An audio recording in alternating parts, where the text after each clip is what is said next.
धन्य है। एक बार अचानक ही देवताओं के मध्य में प्रकट हुए ब्रह्मा और उन्होंने कहा भाई एक आदेश देना था मुझे, एक आदेश है मेरा, कोई निकले सीधा और जाए इक्ष्वाकु वैश्य परंपरा का गुरु बनने के लिए धरती पर, यह मेरा आदेश है, कोई जाए मृत्यु लोक में, धरती पर कोई जाए। सब आज्ञा पालन करने के लिए ब्रह्मा की ओर निहारने लगे। ब्रह्मा जी एक एक करके सब ऋषियों को देख रहे हैं, सप्त ऋषियों को देख रहे हैं, और सहसा उनका ध्यान गया ब्रह्मा का अपने मानस पुत्र वशिष्ठ की ओर। उठो उठो, वशिष्ठ को उठाया और कहा जाओ आप जाइए, इक्ष्वाकु वंश परंपरा के आप पुरोहित बने, कुल गुरु बने, उनके धर्म गुरु बनो, उनके सदगुरु बनो। स्वर्ग से निकालकर धरती पर भेज रहे हैं, लेकिन वो ऐसा नहीं मान रहे कि हमारी अवनति है, ऐसा नहीं मान रहे। उन्हें लगा गुरु की आज्ञा है, पिता की आज्ञा है, ब्रह्मा कुछ कह रहे हैं जाएंगे। अरे पुत्र, अरे वत्स, कुछ पूछना है? उन्होंने कहा नहीं, आपकी आज्ञा का पालन करेंगे, हम क्यों पूछें कि हमें आप क्यों भेज रहे हैं मृत्यु लोक में, स्वर्ग से मृत्यु लोक में भेज रहे हैं आप, हम क्यों पूछें, आपकी आज्ञा का पालन करेंगे।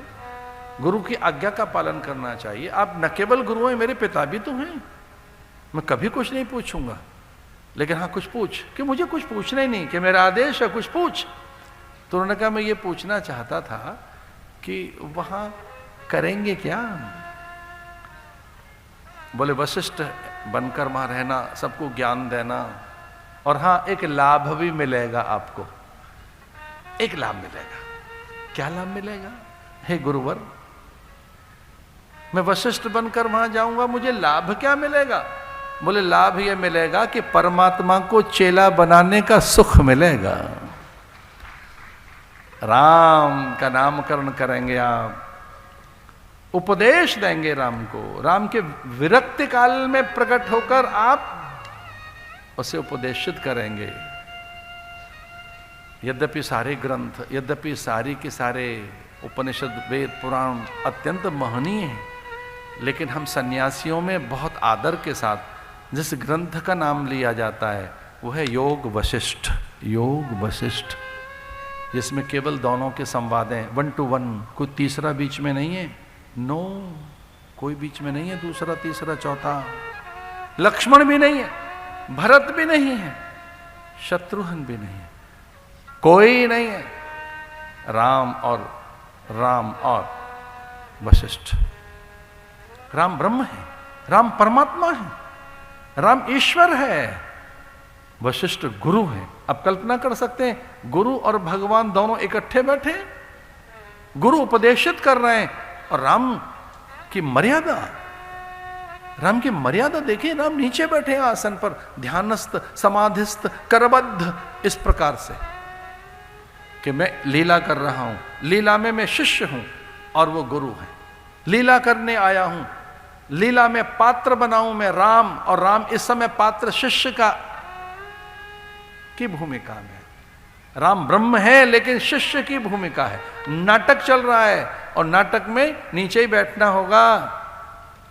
नीचे बैठे हैं राम, ऊपर बैठे हैं गुरुदेव, और देखिए ब्रह्म उपदेश, योग वशिष्ठ।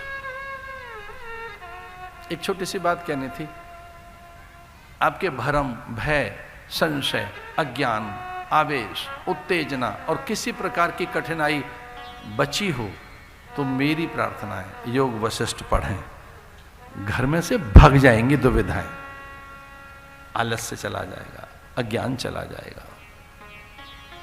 चिरकाल के लिए लक्ष्मी आपके घर में डेरा डाल लेंगे।